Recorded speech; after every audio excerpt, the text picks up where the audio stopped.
Hi, Isabel. Hi, Carmen. How are you doing? I am pretty good, despite the weather where we're at is quite dreary and gloomy, but all good. So when I was preparing this episode, I thought about how I would introduce you, because I think there's many ways to introduce yourself and what you do, because you do a lot of stuff. Let's do this. First time I do this. Let's start in a funny way. Can you tell me 2 lies about you and 1 truth? Ooh, oh my God. 2 lies, 1 truth, right? Yes. All right. Not necessarily in the order of... Got you. Yeah. Okay. Fun fact number 1, I like purple. You like purple, okay. Fun fact number 2, I've been to South Pole. To what? South Pole. Okay. Fun fact number 3, I had blonde hair. You had blonde hair. Oh, I heard you have. I was like, I had blonde hair. Because if you have now, this is obviously a lie.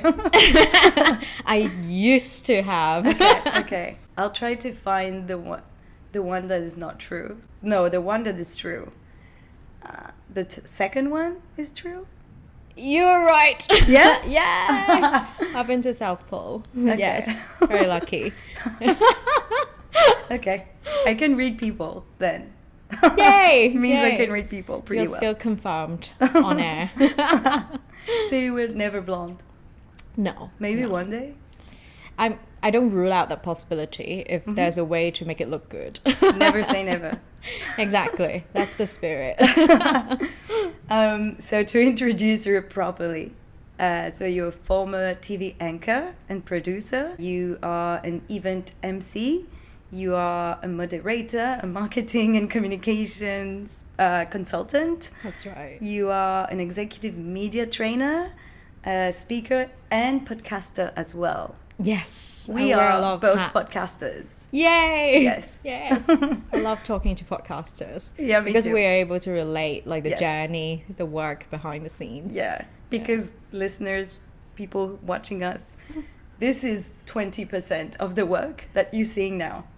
Exactly. Yeah.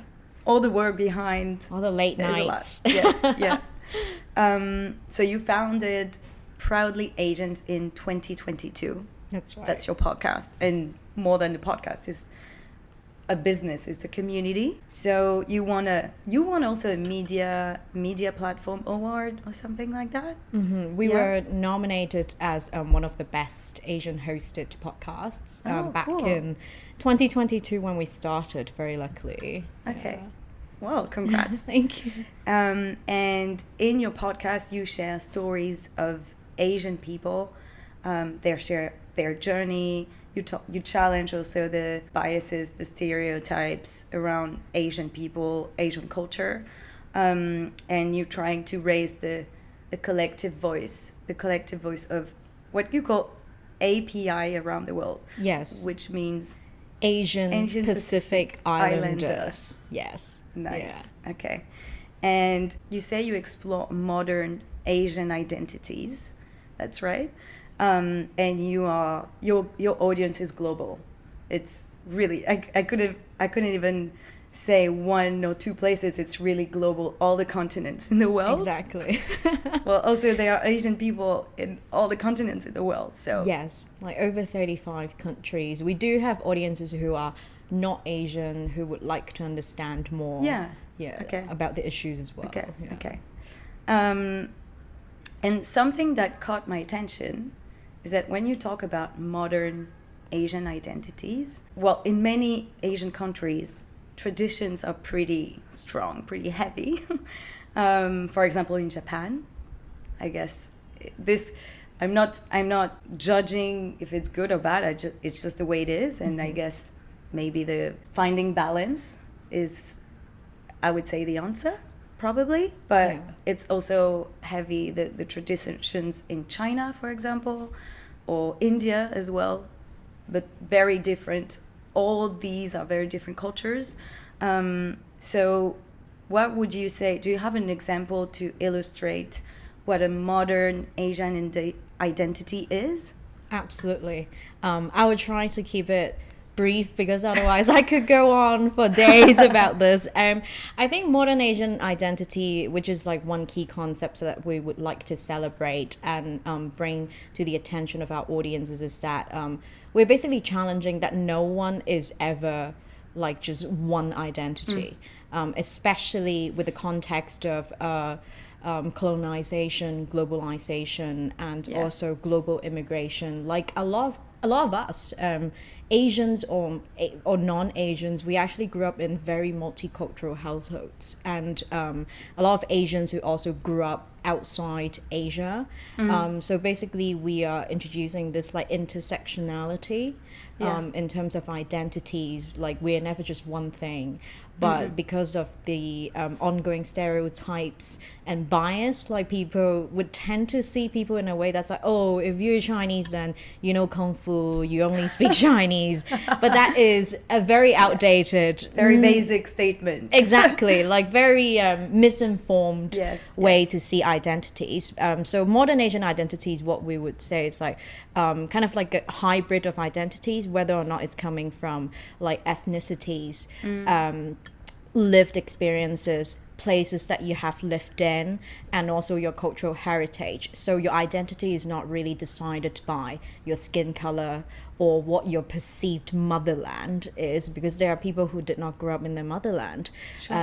Some of the great examples or profiles that were featured on Proudly Asian are, for example, there's this amazing guy who is F&B professional in Hong Kong, and he initially was born in Korea, in Busan, South Korea, but his family moved to Africa, Ghana, very early on. So like the way that he talks or the way that he carries himself, it actually reminds people of like a very Ghanaian way. Okay. And yeah, like his African friends would even say that he is more African than Africans. Wow. And that was actually one of the most popular episodes of ours on YouTube. Like there were a lot of people coming from Ghana, like celebrating his story, or even saying that it's very refreshing to see like two Asians talking about race in such an understanding way, because we are also championing for the African communities as well. And if I may, I would like to also bring in an example of another profile that we featured. Her name is Jasmine, and she's Caucasian, but she was born and raised in Japan, in a small town in Japan, and Japan was all she knew growing up. And not until she was 20 did she know where London was. So her identity was basically Japanese, but despite her appearance, her ethnicity, like her being treated as a foreigner every day, but then everywhere she went, people would assume that she didn't understand Japanese, but she understood everything that was going on. So this is what I would sort of call like modern Asian or modern identities in this day and age. Well, especially, I guess, in Japan, it must be difficult not to look like a Japanese person. That is so true. But you know what? Funny enough, a couple of days ago, I heard an expression for the first time, an idiom. Someone said, "Oh yeah, he's a banana." Like, I'm like, what's that? And I think I'm not sure. I think it's a little bit pejorative. I'm not sure it's super positive thing to say. But for the listeners, a banana is someone that, correct me if I'm wrong, looks Asian, but has more of a Western culture. Yeah, it's a yellow skin, white heart, right? Yeah. It's like, wow, first time I heard that. Wow. Yeah. Wow. I think this is a term that's very familiar within, especially maybe like Chinese or Asian East Asian diasporas, I would say. Some people do not like this term. And my advice is like maybe try not to call people that if you're not super close to that person. I do know some maybe like Chinese American or Asian friends of mine, they would call themselves that just as a joke. Yes. They say whatever they want about themselves. Exactly. But let's not assume they're okay with us calling them like that. I mean, the second I heard this, I was like, not sure it's something good to say to someone. Anyway. So before you were working as a journalist, have you ever experienced biases or stereotypes against Asian people at work? I would say, unfortunately, I didn't need to wait until I started working to have dealt with racial biases. I started dealing with that very early on, even as a kid. Growing up outside Asia, like growing up, I would have racial remarks yelled at me across the street. It would just be another day for me, sadly. Oh, wow. I wouldn't really think much of it. And also there would be a teacher telling me that English literature was not a subject made for quote-unquote people like me. Wow. But I ignored that advice and went on to do pretty well. So I guess that worked out. But you kind of get used to it when you're a kid, because I've experienced that also. And then I think I'm asking you this with example and stuff because I think for the people who might listen to us and maybe they've came across the same situations, but they don't know this is actually racism, because sometimes, oh, can you take a joke, or they say things that it's not like super aggressive racism. It's not like go back to a country, or right? it's not something like that, but it's passive aggressive. And I guess if you're not educated enough, it's difficult sometimes to say, oh, actually this is not okay. Yeah, definitely. I think behind a lot of racial remarks, there's also the possibility of ignorance. Yes, they were just never really like shown otherwise. They were never really called out because unfortunately it's kind of like a norm or ingrained in the daily language, right? And I do have kind of like an example that's like closer to home in Hong Kong. Like I remember one of the episodes, we talked to a South Asian person, a guest who lives in Hong Kong, and then she was mentioning about the term. I'm not sure if you've heard of it in Hong Kong, but in Hong Kong, a lot of maybe like Chinese Hong Kongers might call South Asians who live here as acha, which Say that again? I heard I say acha. Okay. I think it's Cantonese, but I don't exactly know what that means. But it would be similar to the N-word for the Black community, but for the South Asian community. Okay. So we were kind of discussing. So super aggressive. Exactly. It's a racial slur. Okay. It's very negative. No one should ever use that term. Okay. So we were kind of discussing that term on the episode, and we got quite a lot of comments, I'm assuming from the East Asian or like Chinese communities, arguing that, oh, like you're saying there's racism in Hong Kong, that's nonsense.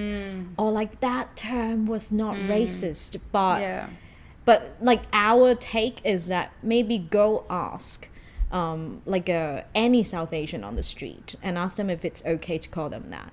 Maybe just take their words for it, because I can 100% guarantee that no South Asians would ever want to be called that. So but then I guess like the root cause of that was that no one ever really told them that this was a term that's not acceptable. So it goes back to the point that you just raised. Ignorance. It's if you only see through your own lens, then it's difficult to understand that this can hurt people. Exactly. Of course, Exactly. And then back on, to your story. Why did you decide to quit journalism? Did you know what you wanted to do next? That's a fun question, because I don't think there was ever a point where I was like, okay, today I decide that I'll stop doing journalism or financial journalism. And very fortunately, I think the kind of work that I'm doing on a day-to-day basis as a TV host, event moderator, and MC, and communications consultant, a lot of it is still very much related to financial journalism. So I guess like I might not say, oh, I have quit it completely, but the kind of work that I do has just evolved over time. And the beautiful thing about journalism is that there are a lot of like transferable skills within the craft that can be applied to like different industries and different roles. For example, like the research and analytical skills, the public speaking, the presentation skills, and also podcaster. Yes, like multimedia, picking up the camera, editing and everything. I'm so lucky that to have been exposed to all those skills early on in my career journey. And then eventually it just all led to this point where I started having clients coming to me and be like, hey, would you be open to like hosting a show for us, doing an event for us, or like doing corporate training for our spokespeople? That was the point where it was kind of, if I have to find a turning point, that was when I was like, oh, I could do all these together as like a person, as like a professional, as like an offering. So I guess like it comes down to like everything that I'm doing today, maybe a few factors. There are clients who kindly came to me, and then there are also kind of like the understanding about the industry based on years of experience. I kind of was able to tell where the demands will be, what can be done better. And I also happen to be in the situation where I've been on all sides of the equation, behind the scenes, on air, and everything in between. You kind of reinvented yourself and your work. I like that.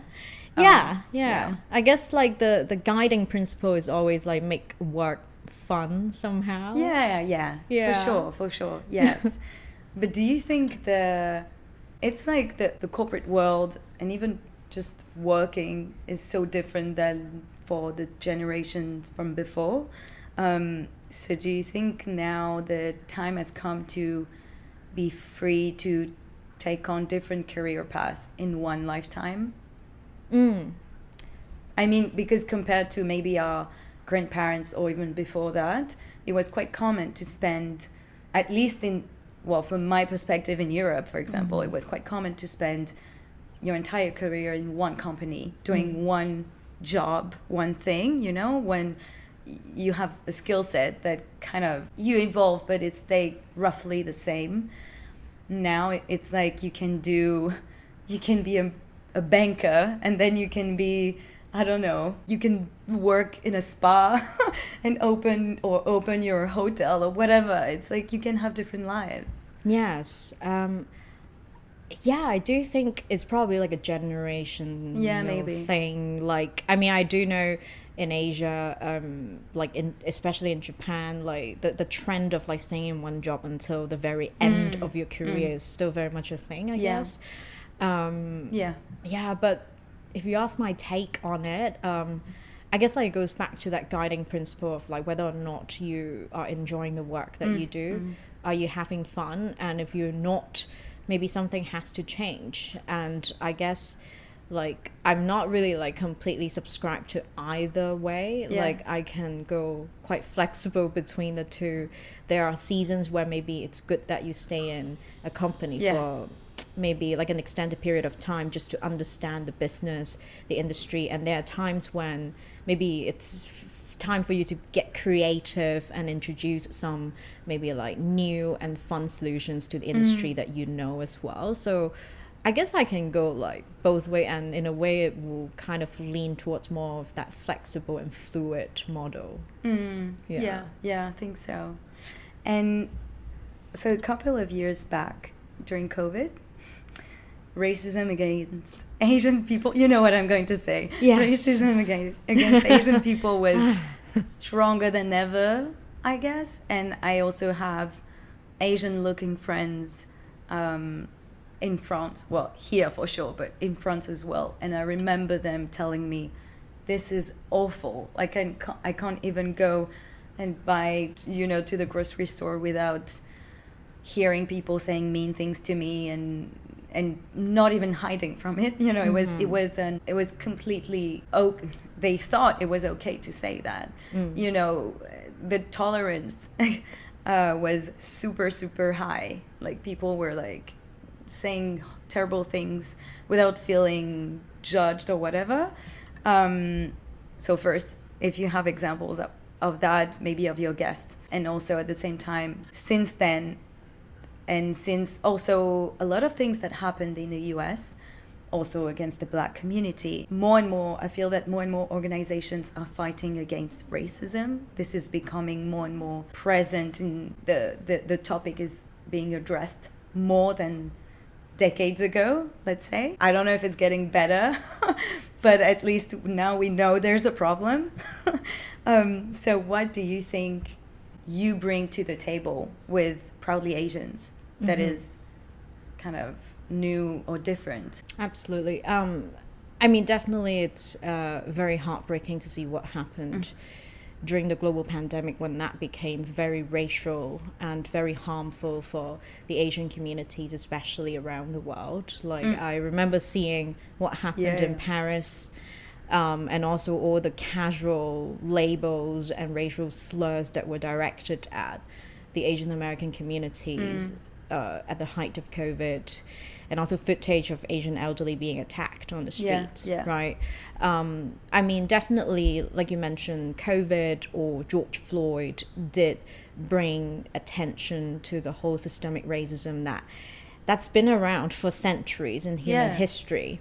And it's great that like corporations and international organizations are feeling that responsibility to make the workplace more inclusive for people from all walks of life. And other than like that being a responsible thing to do, it's also great for business. There's a business case for it, because according to a McKinsey study, companies with the most ethnic and cultural diversity, they tend to perform or be more profitable, 36% more profitable than those with the least cultural diversity, and also like 83% more customers will be willing to engage with these kinds of businesses. So there is definitely a business case for it, but the question is... It's not only about morals, it's also for businesses, because they understand the money language. This is also an opportunity, Yeah. But are they doing enough? Like, this is definitely the question, right? Like, because recently we would still see these trivial examples. They could be trivial, but then they are still very systemically harmful to the overall development of the community. For example, there's a non-Asian owned pho chain restaurant in the UK that was trying to trademark pho. And another one is more like a positive development, but it would still invite some questions. For example, Barbie just rolled out their first Diwali doll this year. It's great that they're doing this, but there could still be questions around like, oh, why only now? Because Diwali is an occasion that's been celebrated for a long time, right? So I think during my time working with some of these NGOs and clients, like in private corporations, about D&I related work, one thing that I did learn is that they could have the commitment, but it does not immediately translate to that capabilities or the know-how of implementation and execution. So, for example, from some of the projects that I've worked on in terms of helping, some of these corporations draft toolkits that would inform their D&I policies and internal communications, I realized that it actually took a little bit of education for their cross-country teams to understand that they cannot just develop one set of D&I policies that would apply across regions and markets and everyone. Because one quick example that I could give to explain that is that, for example, LGBTQ plus policies, they don't apply in countries or markets where LGBTQ plus is still illegal. So this is why that market nuance, the understanding and having experts to kind of like cast this like overseeing eye to the whole execution is still very much needed. So, but at the end of the day, like for Proudly Asian, we really represent the spirit of like cultural respect, awareness, and acceptance, and we are trying to maybe introduce to our listeners, our audiences around the world, and our clients this new framework and mindset that like whenever we come across cultures or issues or topics that we don't agree with or we're not familiar with, our first reaction does not have to be rejection or fear. There is a way to handle that, even if we don't agree with it, if we approach that from like a respectful lens. Do you consider yourself an entrepreneur or a business owner or an influencer? Gosh, isn't it the question? Like, it's as much of a question for me as it is for you as well, Carmen, with the work that you do. I feel like all these labels, like we'll have to kind of assess that like in kind of like retrospect. But for now, maybe I am a business owner because I do have a few like ventures going on. Influencer, I don't know yet. We will see. You know what? I discussed that with a guest that has he's a partner at a company that is about influence marketing. And I asked them, are you an influencer? And he said, we all are, in a way, in our own level. True. That's because very true. we have our own circles of influence, right? Yeah. It can be just your family and friends, but if you have a podcast, I guess you influence more than your family and friends, or your co-workers, I guess we're all influencers. Yeah, I like that. Yeah, I ask you this question because people like to label people. It's not they like to do it, it's just that I think we all do this, and in a way we're all judgmental sometimes. So can you tell me, do you remember a time where you labeled someone? Like you put them in a box and you like, and then maybe you realized afterwards you were wrong? You can have some time to think if you need. I'm trying to think. Just because like with my like upbringing and the work that I do, I would like to regard myself as someone who tends to be more open-minded when it comes to like the diversity of lived experiences that exist in the world. For example, you could tell me some of the craziest story about you growing up, and I would go on like, that sounds like a fantastic story, can you tell me more, please? Or like if someone comes to me with a piece of opinion that I don't necessarily agree with, I'm not gonna like I'm not gonna reject or like slam that person. I would just maybe try to continue with the conversation as peacefully as possible, saying like, well, like, can you tell me like how you arrived at this conclusion? Because in my view, it's actually a lot more important to understand how a person arrives at his or her opinion, rather than knowing the piece of opinion itself. But if I need to answer that question, please allow me to answer this creatively. I would say the person that I tend to put in a box is unfortunately myself. Because I guess growing up, I had the tendency of like having this limited belief about what I could do, how far I could go, and how much I could be doing at the same time. Until maybe time and time again during my career, I've been proven wrong, very magically.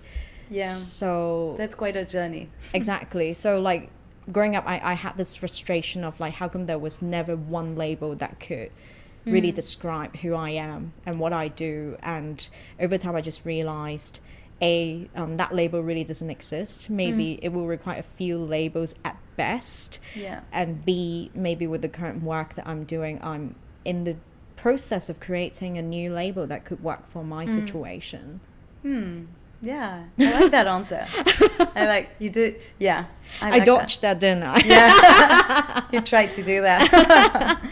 But yeah, it's just that we are all being judgmental. Well, first towards ourselves. I think I can be so mean towards myself more than towards other people, because I would feel so bad. Absolutely. And I think I have an empathetic nature, so I feel bad if I make someone uncomfortable, but I don't feel bad if I make myself so unhappy. So exactly. I'm like, maybe I should practice self-love more. Or you know what, I heard the difference between self-confidence and self-esteem, and I don't know if it's a universal answer, but self-confidence is when you are confident about your skills. You know you can do the job, you can, for example, my podcaster skills, now I'm, working on that, so I'm pretty confident.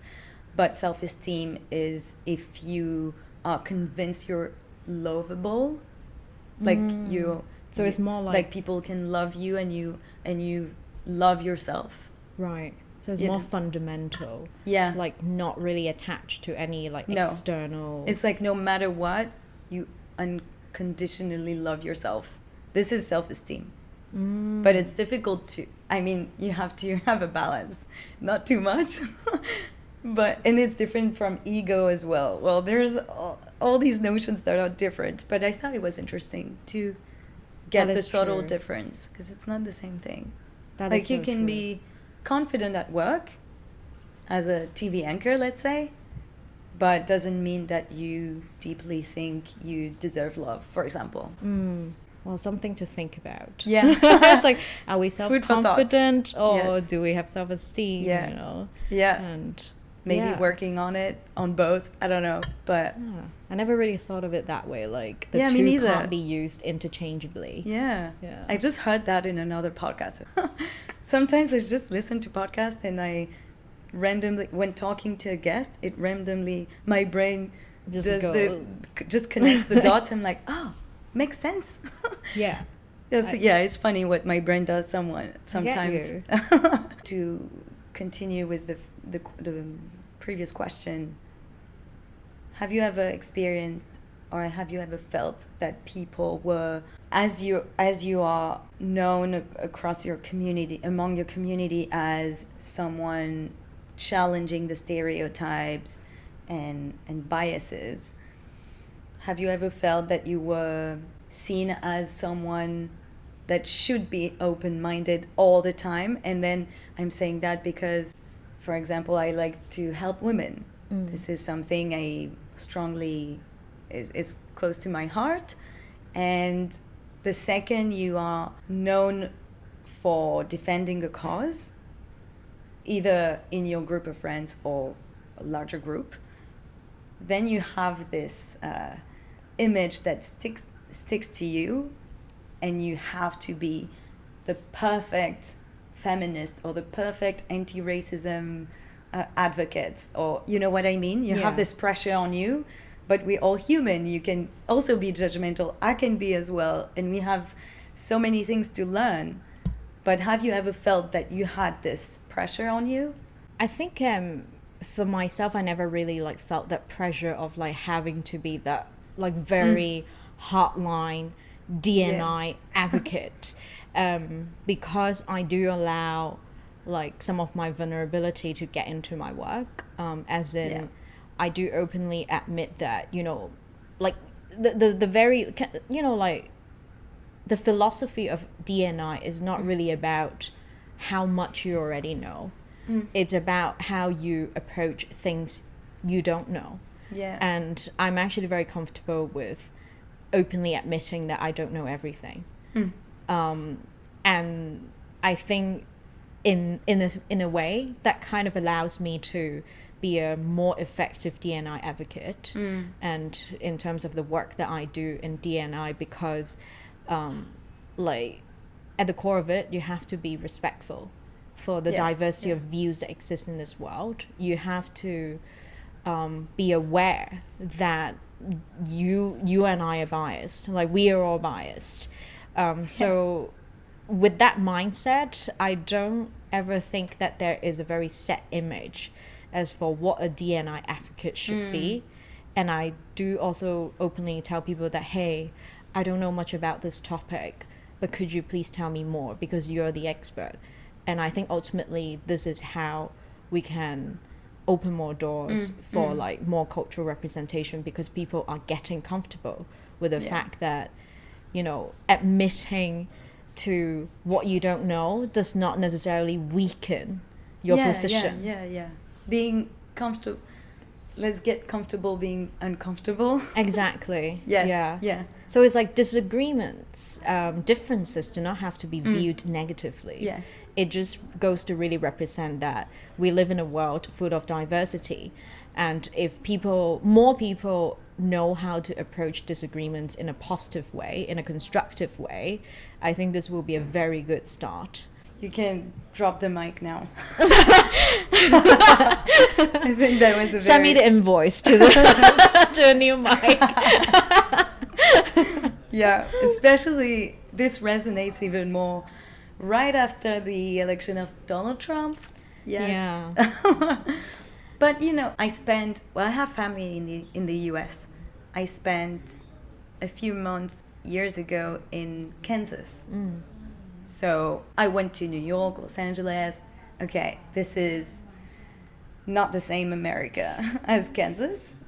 In Wichita, very tiny, well, not tiny, but compared to other cities, it's pretty small. I met people that were completely convinced that Trump is the best president ever, and they convinced that they would vote for him. And they have such different lives than mine. At the time I was living in Paris, France, so my life was totally different from theirs.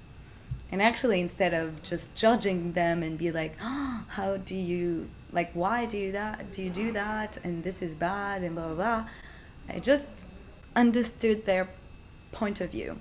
And actually, maybe if I were born in Kansas, maybe I would vote for Donald Trump. I don't know, if I had the same lives they have, you know, because they see their life is different. They have a different job, they have a different financial situation, different education as well. So I think this is about trying to understand people with a different mindset. Absolutely. I do agree with the fact that nothing is absolute. Like, No. it's Yeah. not really black and white, and No. a lot of the decisions or like things that are happening in the world are very nuanced. It really needs context to give you that like information about how things are the way that they are, right? Yeah, this brings another question. Maybe, I don't know if you'll have an example right away, but when was the last time you were wrong? And how did you feel about it? Did you learn something? That's a tough one. Yeah, because I'm never like, wrong. in the Asian context, people would like to think that they're never wrong, right? Yeah. Or I mean, not just Asian context. A lot of people like with their own ego or it's actually hard for people to admit that they were wrong. But I guess I would like to maybe give a little bit of like a personal take on this. I think like last time that I remember that I was really wrong, or like maybe every time that I think something is not going to work out. Maybe every time I think a career move is not going to work out, an idea is not going to work out, I've been surprised that like they all kind of worked out in the end. And I guess the key learning is like maybe they don't work out the way that we expect them to, but things do always work out. I love that. I fully agree. So, I mean, again, like, I couldn't really give you a very specific, descriptive example, but when you first asked me this question, I think this was kind of where I was going. Yeah. If, like, at the very beginning of my career, someone told me that I would one day stop working at a newsroom on a daily basis and be doing what I'm currently doing, I couldn't imagine that. Yeah. I couldn't imagine that I would be in Hong Kong, right, having a podcast, right, and having my own business. Yeah, so life does take you to very interesting places. Back to the Asian culture. So I guess it's getting, from my point of view, it's getting more and more, it has more and more influence. I think the golden age of the Western culture is not, it's fading. I think this is over. It doesn't mean don't get me wrong. I'm not saying the Western world has no influence, but I think now it's maybe more balanced with the Middle East and also Asia. I think even the economy of the world in, I don't know, France, for example, is not in the best situation now. It's still a beautiful country that I love, but we can see that, for example, work opportunities, if you have to compare like old countries in Europe versus China or Hong Kong, well, I think there's, even if now in China it's maybe not the best time either, but still I think it's more dynamic, because I'm saying that because I can compare France versus Hong Kong, for example, and I can see the difference of how people make business here. It goes so much faster. That I agree. That's absolutely crazy. But I was also thinking about the influence of, for example, K-pop, Korea, the Korean culture, let's say. Even Korean cuisine is more and more present in many regions of the world. K-pop, J-pop, the music, the Asian music, also the Korean movies, like Parasite, or that was very famous even in Europe. And yeah, I just feel maybe there's a change. I don't know what you think about that. Yeah, I mean, I agree. Definitely, the global economy is really reshuffling, like you mentioned, right? Yes. Like the US, the UK, they are all kind of like having a little bit of struggle when it comes to the job markets, even. So there's a lot that's like uncertain and moving around in terms of the global economy. And like you mentioned, especially in the past few years, we did see the influence of like Asian representation, Asian media entertainment gaining more prominence at a more global scale, which is great to see, definitely. But I guess like going forward, where do we want this to go, right? Like, is the recognition of kimchi enough? I would argue not enough. No. Like, for example, maybe from a personal level, I'm tired of having to explain what I am, my story, where I came from, why I speak English, or being told that you're a Guaimoi or an Asian, you won't understand this and that. I'm tired of having that conversation. So going forward, I would like to see maybe more Asian stories being recognized finally as human stories. We don't need a special Asian exotic segment to host all those Asian related stories. They can be part of the main programming. We don't need a separate category for all that. For once, let's just recognize beyond race, beyond ethnicity, Asian stories are very much part of the human experience, the human stories, and we do have something in common as humans, right? So what would that look like? As an example, for example, we talked about cuisine.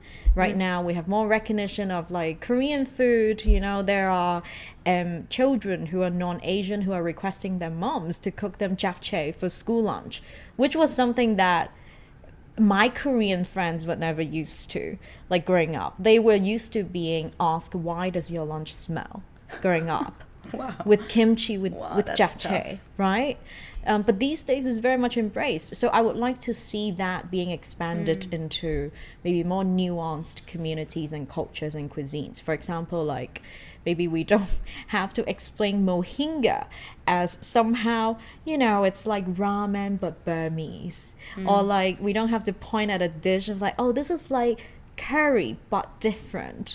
Oh, we don't need some of the Asian cooks to like put on a show, stretching the dough for people to, you know, pay attention to the cuisine or even try it out, right? Like I'm hoping for more understanding and respect for the nuanced communities who might not fall under the category of what people perceive Asian will be these days. I'm keen to understand your experience too. Maybe I'll do another episode with you. Come to Proudly Asian. Yeah, sure. Okay, last question. Ooh, so I made it to the last question. Yeah, it's always the same question I ask to my guests.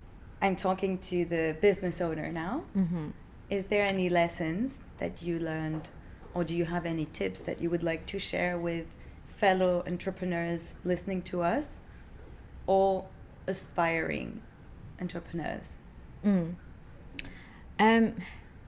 I wouldn't necessarily position them as tips, but like some of the lessons that I learned throughout my journey was, number one, in everything that I do, I try to think like a product manager. Okay. So what that means would be that I'm always constantly thinking of life and work in seasons or in product updates. Everything is sort of like a work in progress for me. And I do very much think of how to improve every day. I embrace like negative feedback and disagreements, because that's really how you can, you know, learn a diverse set of views in the shortest amount of time. And at the same time, I always ask why and how questions. Me too. Yes, to the point that maybe some people may, are you asking like these questions too much? But for me, it's never too much, because you have to be sure about the why, especially in everything that you do. You need to be fluent in the why. You need to be ready to defend it. Otherwise, like you're just gonna go off track. And that brings me to the second point, which is don't afraid to be wrong. I'm currently also, of all the things that I'm doing, I'm also currently pursuing a master's degree in ESG and sustainability. Oh, wow. You never stop. I know, I don't let myself rest. So this is could be another episode. Yeah. Do we ever let ourselves rest? The answer is no for me.